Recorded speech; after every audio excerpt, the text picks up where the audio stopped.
Hello, so today we're going to go over naming ionic compounds. There are three types of naming rules that we need to pay attention to.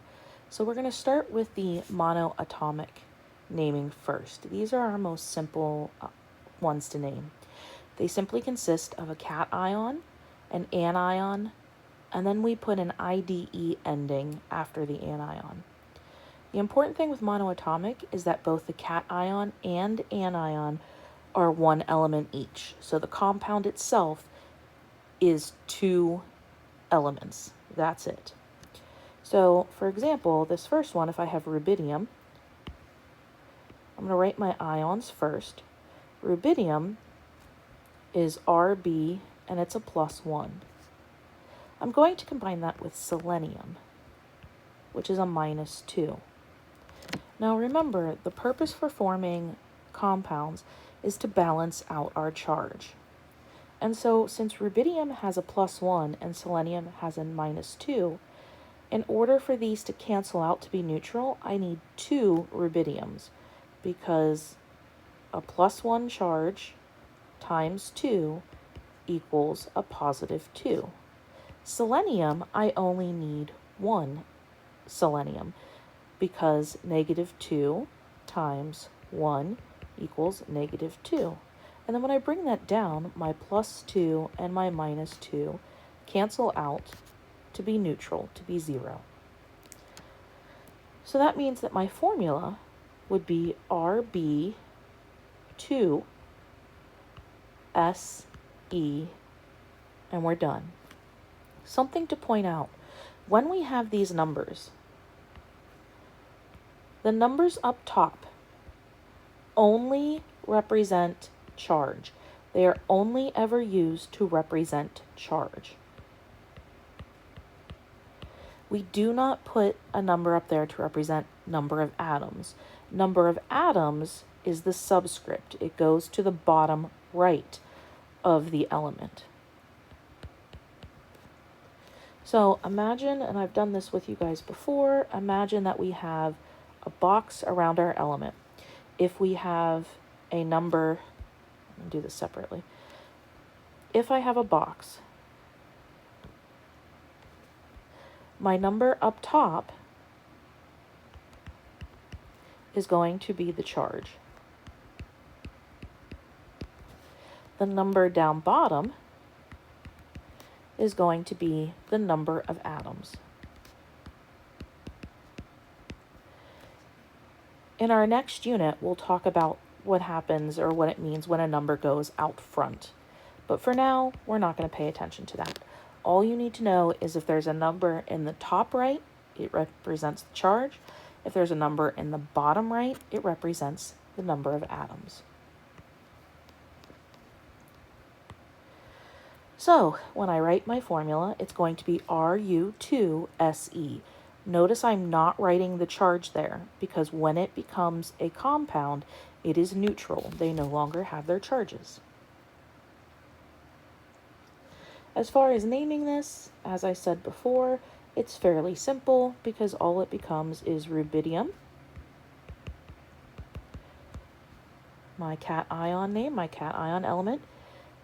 Normally it would be selenium, but because of it being a compound, we're going to replace the selenium's ending with IDE, so it'll be selenide.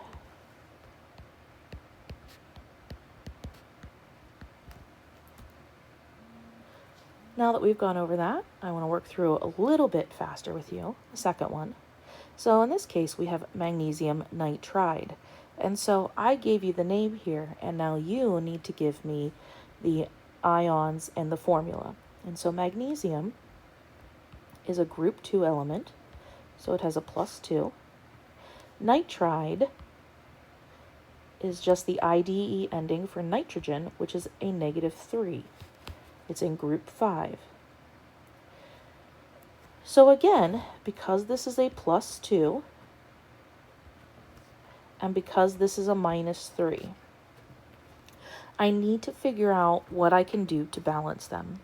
So usually the easiest thing is to multiply them by the other's charge. And so what I mean by that is, since this is a +2, I'm going to multiply it by 3, not -3, just 3. So if I had 3 +2s, that would give me a total of +6. Well, I'm going to do the same thing, but now in the opposite direction. So now I'm going to look at my -3 and take it twice. So if I had -3 in 2 atoms, that's going to give me a -6. The 6 is my lowest common denominator. That's why usually multiplying them by each other usually works. And so +6 -6 will be neutral. So that means that my formula will be Mg, remember I needed 3 of them, N, I needed 2 of them, Mg3N2. So now comes the part of the video where you can press pause, attempt these on your own, and then unpause the video to get the answer. I'm going to give a 3-second pause, and then I'll move on. So make sure you pause the video if you want to try these on your own.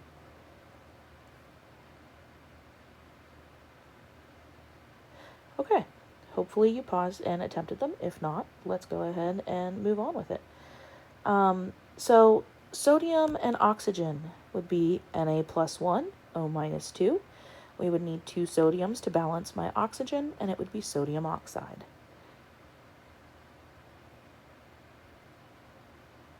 Calcium fluoride, and aluminum selenide. If you have questions with these, if you do not get this and do not see how I got these answers, make sure you ask about it in class. Our next type of naming is going to be our variable cations. These include the transition metals and group 4 metals. So transition metals are the ones in the middle of the table, and our group 4 metals. For these metals, we will have to add a Roman numeral to the name to indicate the charge. And so, to start, I gave us tin and oxygen. Tin is a +4 in this case. Oxygen is a -2. And so, in order to make sure they balance out, I have tin. Remember I said I'm going to multiply it by the other's charge. That's how many I need. So tin 2 and O4. Tin 2 and O4. And so then this will be tin. I need a Roman numeral. It is a transition metal. Tin 4 oxide.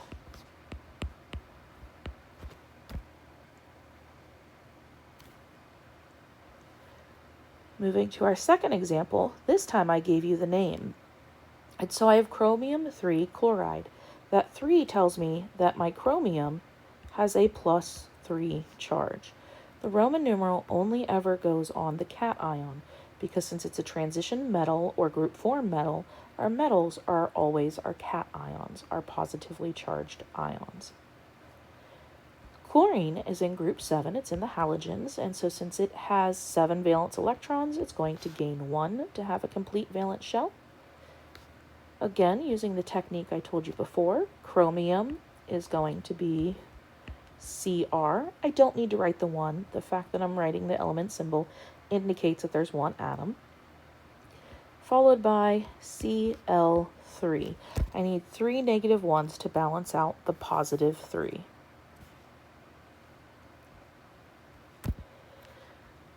So again, if you would like to attempt these ones on your own, go ahead and pause the video now, and then come back when I reveal the answers.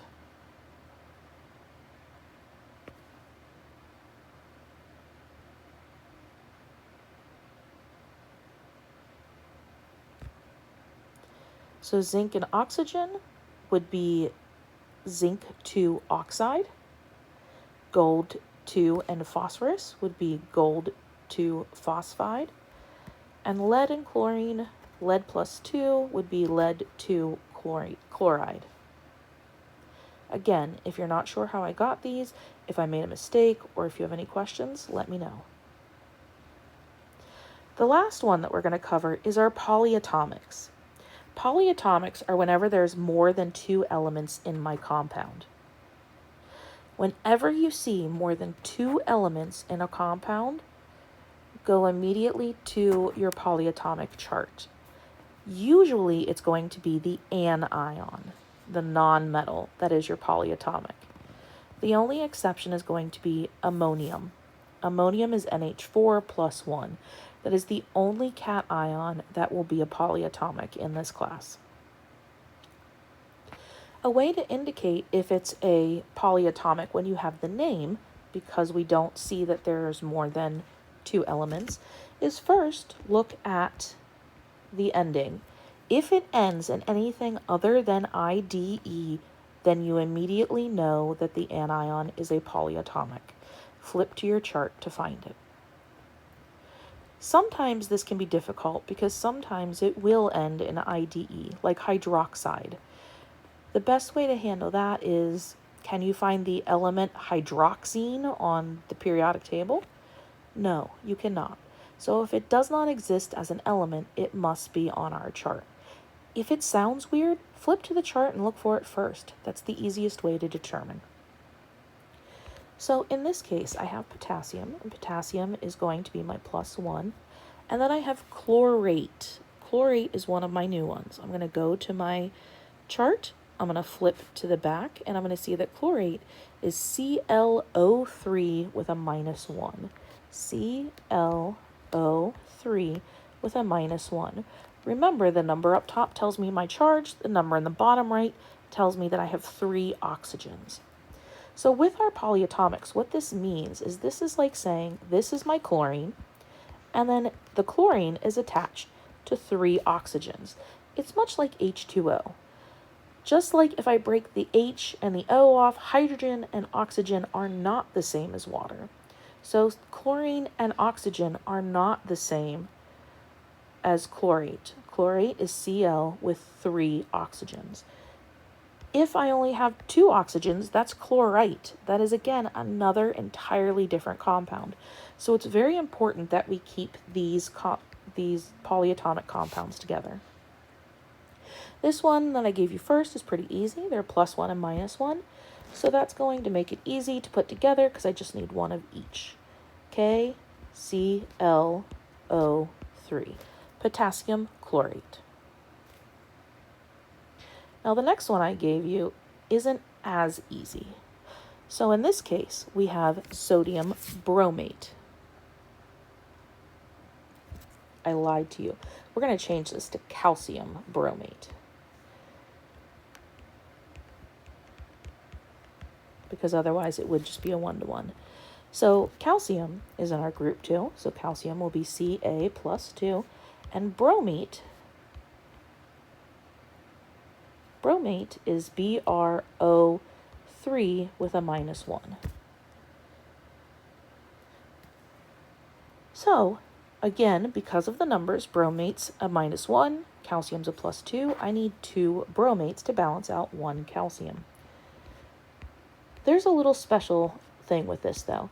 I cannot just do BrO3 and then put my 2 here. If I do that, it looks like I'm saying that I have 1 bromine and 32 oxygen for every anion, and that's not the case. So in order to separate it and make it more clear, we're going to put our polyatomic in parentheses. And then what this means is my BrO3, so much like when I had my chlorine on the other side, if I have my Br is my triangle, my O's are my circles, I would have 2 of these. BrO3, so this would be my BrO3, and this would be a BrO3. There are 2 BrO3s. So again, just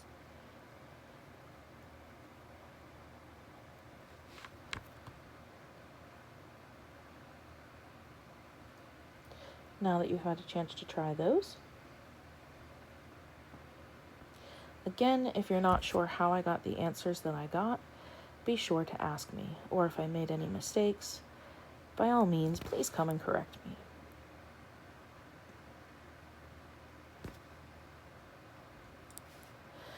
So basically, when you're naming ionic compounds, there's a few things to ask yourself.